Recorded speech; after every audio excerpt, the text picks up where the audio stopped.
Assalamu alaikum wa rahmatullah. It is my honor to be before you all. This is obviously a talk that is very, very close to my heart, and a discussion, a conversation that I'm really, really glad that our community is having.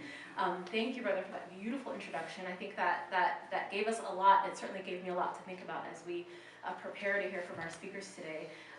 As he mentioned, I work for IMAN, the Inner City Muslim Action Network, and one of the things that I remember hearing constantly from the director of IMAN, Wamina Shashibi, before I even started working there, was that that the African American Muslim community made the name Muhammad, made that name a mainstream name.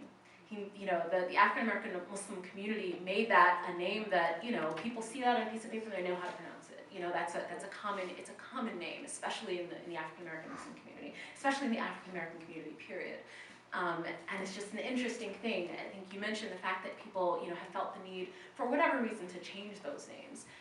That there are African American Muslims who very proudly put that at the end of their name, who changed their name like my family did.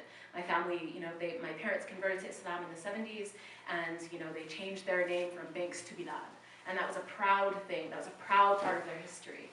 And now we have people that are being made to be ashamed of that. And I think that there's a story, there's a lesson to be learned from the African American Muslim community about how to take back our own history, how to take back our heritage, and how to stand on the shoulders of those who have been there and done this whole Islamophobia, racism, prejudice, bigotry thing. Our community has done that and has done that and has done that and continues to do that. And I think this is a legacy that all of us stand to really benefit from. So I'm excited to introduce two of my friends and mentors to speak with us today about that history and about where we can go from there. I will read you some information about both of them, and then I will ask the first of them to come up to the podium and speak to us. The first is Dr. Alia Amar. Yes, we have the same name. Yes, this caused a lot of confusion because she actually went to school with my eldest sister a long time ago, and they always thought they were the same person. But not, we're from the same human family. Dr. Alia Amar is Director of Neuropsychology for Midwest Consultants for Cognitive Medicine. She earned her PhD in clinical psychology from Loyola University Chicago and received her training in neuropsychology and completed select medical coursework in the neurological sciences from a number of prestigious Chicago-based hospitals and medical centers. In addition to her private practice, she currently lectures psychology residents at Northwestern University, the Feinberg School of Medicine, regarding cultural practices that may influence psychotherapy and assessment with Muslim patients. Dr. Amar has considerable experience with individuals of diverse cultural backgrounds and languages. She also attends numerous masajid around the Chicagoland areas, and she helps to organize social justice, educational, and mental health activities.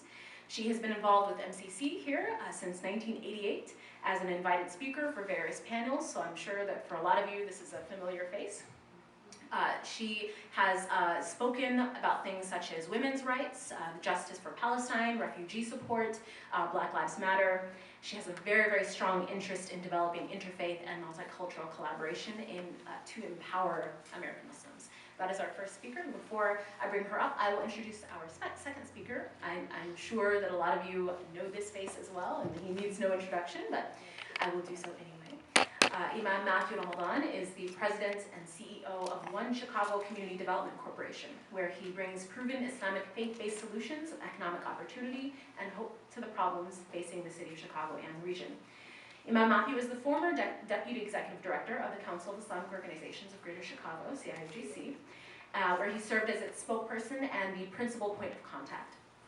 Prior to joining CAIR-Chicago, Imam Ramadan was appointed by former Minnesota Governor Jesse Ventura to serve as the first vice chair of the Metropolitan Council in Minnesota.